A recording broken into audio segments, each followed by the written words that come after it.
bangsa-bangsa tertentu selalu. Sejumlah pemimpin negara sudah ramai-ramai memberikan ucapan selamat kepada Prabowo Subianto karena menang Pilpres 2024 versi hitungan cepat. Tapi ada yang menarik di balik ramainya ucapan selamat di tengah perhitungan suara pemilu yang belum selesai. Dari daftar itu, tak ada nama Presiden Amerika Serikat, Joe Biden. Meski begitu, juru bicara White House National Security John Kirby membela dengan alasan di Pilpres sebelumnya.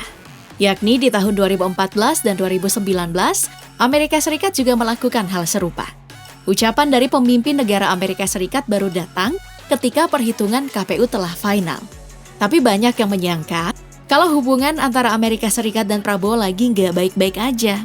Pasalnya, Menteri Pertahanan itu vokal banget soal hak asasi manusia di Palestina sana. Beliau bahkan pernah menyinggung bangsa-bangsa yang mengajarkan hak asasi manusia atau HAM, tapi malah diam saja ketika menyikapi perempuan dan anak-anak yang tewas akibat agresi militer Israel di Gaza. Banyak yang mengklaim jika singgungan ini ditujukan untuk Amerika Serikat. Waktu itu beliau sedang berorasi ilmiah dalam wisuda Universitas Kebangsaan Republik Indonesia di Bandung, Jawa Barat. Tapi Prabowo nggak menyebutkan siapa sebenarnya bangsa-bangsa yang dimaksud. Prabowo juga berpendapat kalau bangsa Indonesia sering terlalu kagum dengan banyak hal yang diajarkan oleh negara-negara lain sehingga tidak percaya diri dalam menentukan sikap. Oleh sebab itu, Prabowo menekankan pentingnya generasi muda karena Indonesia memerlukan anak-anak muda yang tangguh, cerdas, dan pintar supaya menjadi negara yang mandiri dan tidak bergantung pada bangsa lain. Beliau juga meminta generasi muda untuk aktif terlibat dalam pembangunan negara dengan rasa cinta tanah air. Menurutnya, individu yang benar-benar mencintai tanah air tidak akan memiliki keberanian untuk terlibat dalam tindakan korupsi. Gak cuma Prabowo aja nih yang vokal soal HAM, tapi Menlu Retno bahkan terang-terangan menyindir Amerika Serikat sering dikte HAM RI tapi biarkan Israel. Menteri Luar Negeri RI Retno Marsudi menyindir Amerika Serikat dan negara-negara Barat yang membiarkan Israel melakukan pelanggaran hak asasi manusia di Gaza. Padahal selama ini sering mendikte Republik Indonesia. Retno mengatakan hal itu saat menjadi panelis pada roundtable mengenai hak asasi manusia, perdamaian, dan keamanan di markas Dewan HAM PBB di Jenewa pada beberapa waktu lalu. Retno mengatakan seluruh negara nggak boleh menerapkan standar ganda dalam menegakkan HAM. Sebab menurutnya, standar ganda adalah masalah terbesar di dalam penerapan HAM yang ideal. Dalam kesempatan itu, Retno menegaskan saat ini mata dunia tengah menyaksikan pelanggaran HAM berat oleh Israel di Palestina, khususnya di jalur Gaza.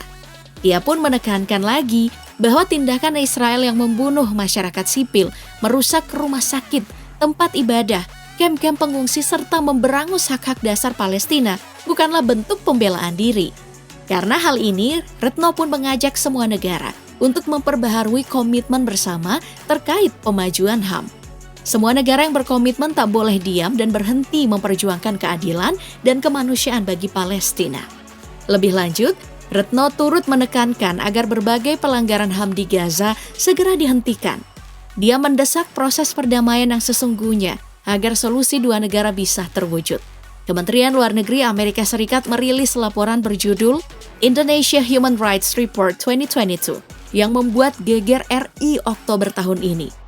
Dalam laporan itu, Amerika Serikat menyinggung masalah penerapan HAM di Indonesia, mulai dari kasus pembunuhan yang didalangi Verdi Sambo hingga tragedi Kanjuruhan. Laporan itu mengutip data Komisi untuk Orang Hilang dan Korban Kekerasan atau Kontras yang menyebut terjadi 16 kematian dari 50 kasus yang diduga karena penyiksaan dan penganiayaan aparat dari Mei 2021 hingga Juni 2022. Laporan itu diantaranya juga menyoroti konflik Wadas, kasus Fathia Haris, Tim Mawar, kasus Gubernur nonaktif Papua Lukas NMB, hingga sejumlah pasal dalam rancangan Kitab Undang-Undang Hukum Pidana atau RKUHP. Meski laporan ini terbit sebelum Israel melancarkan agresi di jalur Gaza, Amerika Serikat dan negara-negara Barat seolah tutup mata dengan kekejaman yang sekarang terjadi di Palestina. Agresi Israel di Gaza telah menewaskan lebih dari 18.400 orang. Mayoritas korban jiwa adalah perempuan dan anak-anak. Kendati banyak warga sipil berjatuhan yang bahkan jumlahnya melampaui korban perang Rusia-Ukraina, Amerika Serikat dan Barat gak pernah setuju untuk mendesak Israel gencatan senjata. Amerika Serikat menilai gencatan senjata hanya akan memberikan waktu bagi kelompok Hamas untuk mengumpulkan kembali kekuatan dan menyerang Israel seperti pada 7 Oktober lalu. Serbuan yang memicu agresi saat ini. Sementara itu, media asing justru menyoroti Prabowo soal kemenangannya yang dianggap kontroversial. Banyak media mancanegara mengkhawatirkan masa depan Indonesia setelah pasangan Capres-Cawapres bernomor urut 2 di Pilpres 2024, Prabowo Subianto Gibran Rakabuming Raka, memimpin perolehan suara. The Economist misalnya, media yang berbasis di London, Inggris, memajang berita berjudul Prabowo Subianto will be the next president of Indonesia. Namun, The Economist dalam salah satu beritanya juga mendedahkan tentang hal mengkhawatirkan dari Presiden Indonesia mendatang. Dalam artikel yang berjudul What is Worrying About Indonesia's New President? Media yang dikenal berpandangan liberal itu menyebut Prabowo sepertinya akan memperkuat demokrasi di Indonesia. Masih dari Inggris, laman British Broadcasting Corporation atau BBC memajang berita bertitel Indonesian ex-general leads in presidential race, unofficial results. Namun, BBC juga menyoroti potensi Indonesia kembali ke era otoritarian. Laman Time di Amerika Serikat juga mengkhawatirkan masa depan Indonesia. Time menampilkan berita yang berjudul What to Know About Prabowo Subianto as Uncertainty Looms for Indonesia's Democracy. Apa yang perlu diketahui tentang Prabowo Subianto saat ketidakpastian membayangi Indonesia? Kira-kira seperti itu artinya. Dalam berita itu, Time mengutip Indonesianis dari Australia, Ian Wilson.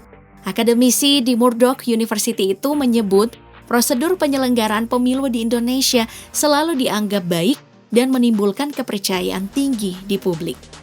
Gema soal Prabowo memimpin hasil quick count juga sampai di Washington. Laman The Washington Post menjuduli salah satu beritanya dengan Prabowo accused of rights abuses, claims victory in Indonesia election. Artinya, Prabowo yang dituduh melakukan kejahatan hak asasi manusia mengklaim kemenangan dalam pemilu Indonesia. Dalam berita itu, The Washington Post mengutip Direktur Eksekutif Amnesty International Indonesia, Usman Hamid, yang mengkhawatirkan kebebasan sipil di bawah kepemimpinan Prabowo. Pegiat hak asasi manusia atau HAM itu mencemaskan masa depan demokrasi Indonesia di masa pemerintahan baru mendatang.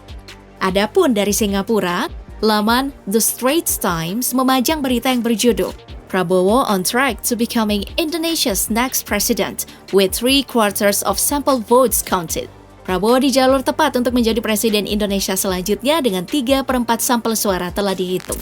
Laman Channel News Asia atau CNA di Singapura juga mengangkat soal Prabowo yang memimpin hitungan cepat.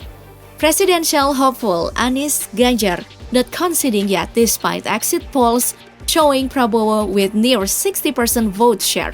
Capres Anies dan Ganjar belum menyerah meski exit poll menunjukkan suara Prabowo mendekati 60%.